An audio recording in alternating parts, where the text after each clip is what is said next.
continuing from my last video, I was at the dinner part at MEPS. So after dinner, I went back upstairs because we had to be at the presidential suite where the MEPS office is in the hotel. We had to be there at 8:45 or 8:30, something like that. And on the dot, we couldn't be late or we would get in trouble. Well, we got back up there, and he let us watch a video or something. It was a very short video. I think I had already seen it. I think my recruiter had showed it to me. So we went to watch that and sat there and had him talk to us a little bit more about like behavior when we went to dispersed for the evening. And so after that, he was like, "You're good to go. Just come in, check with me in the morning when you get up. There'll be a man downstairs waiting to take your room key and have you check out of your room. And then there's a continental breakfast." And so I had a roommate. She was actually a junior in high school. I just graduated from Appalachian State University, so I'm 21, getting ready to turn 22. So it was kind of cool seeing somebody that is doing the exact opposite than me and going in straight out of high school rather than going in after college. And so I talked with her a little bit. She was going into the National Guard, and her whole family had been in the military, similar to mine. And she's a very sweet girl. I think her name was Autumn. But we had a great talk, and then we both went to bed right around 10:30, and because you have to get up really early in the morning. So we got up. We had our alarm set for 4, but when I am anxious to get up like for something in the morning, I don't sleep well the night before, so I was waking up like every hour, just excited to go for the next day. And so I ended up waking up at like 3:45 and looking at my phone, and I was like, well, there's no point in going back to sleep now because I only had 15 more minutes. So I kind of shuffled through my phone for a little bit because I didn't want to wake my roommate. And when the alarm went off, we both got up. We got dressed pretty quickly. I think it was by like 4:30 in the morning. We were both ready to go downstairs. I had put my hair in a ponytail. I wore a polo shirt with dressed black pants and like flats because I did not want to wear heels on a day that I was going to be doing so many exercises. So I got dressed. We were down there by 4:30. We turned in our cards to the man. I cannot remember his name. He was so funny though.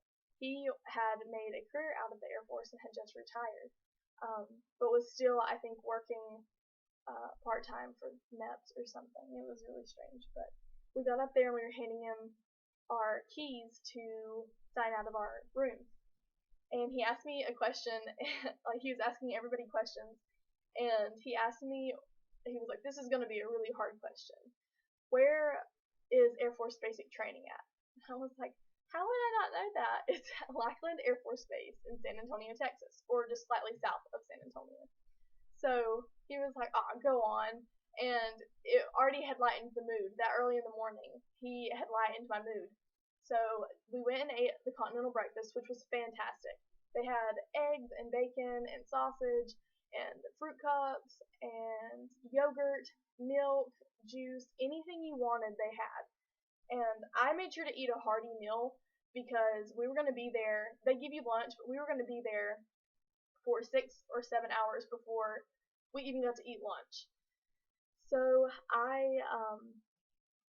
I made sure I ate a good meal, and they take blood at MEPS, so I was making sure that I had enough, like my sugar was up, making sure everything was balanced in case, like, just so I wouldn't pass out by any means. I usually don't, but you never know.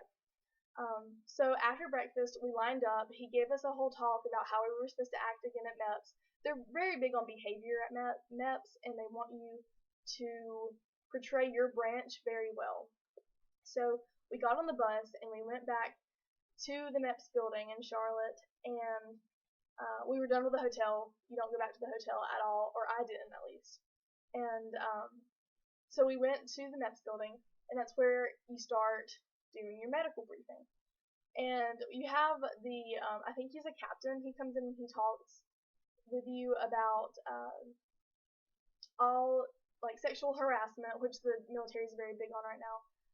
He talks about what you're going to do that day, how you're supposed to act again, and then he was like, okay, well, good job, have fun, that he hopes that we all make it. So I was looking around, there was 26 of us. Me and the other girl were the only girls. Her name was Brittany, I think. We were the only girls in my little section. My roommate was actually in another group. So it was just me and Brittany. She was going into the Marine Corps, which I thought was awesome. And we were in a group with, I guess, 24 other men.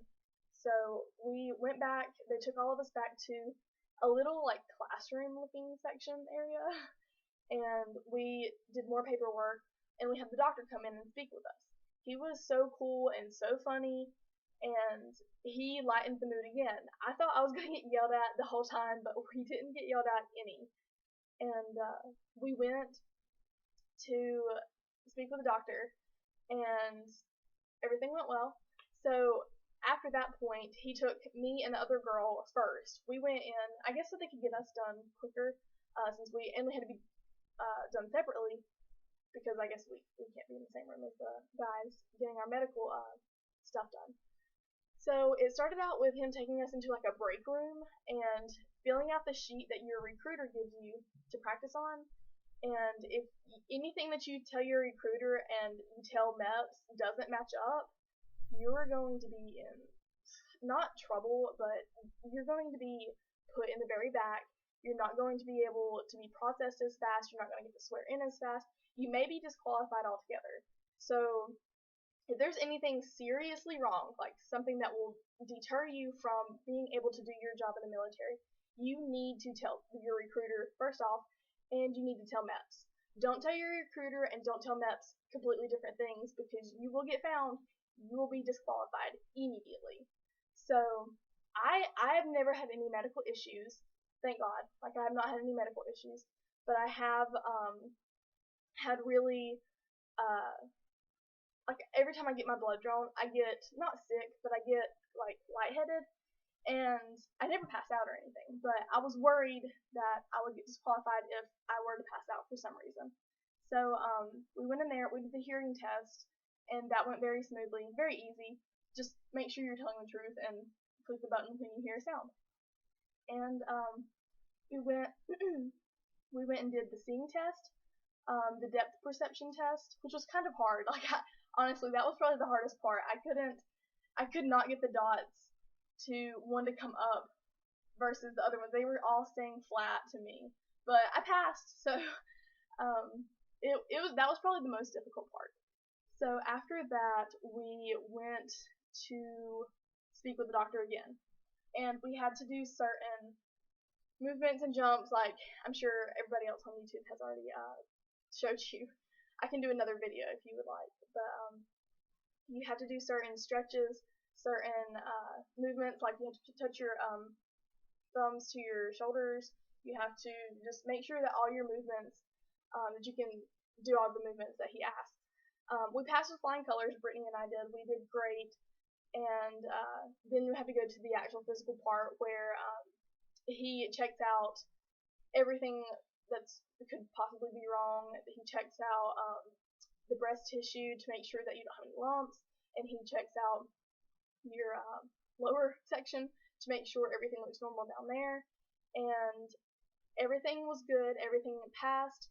It's really not that hard. If you have something wrong with you, then it's great to find out that something's wrong with you. It's kind of nerve-wracking, but the whole time everything went smoothly.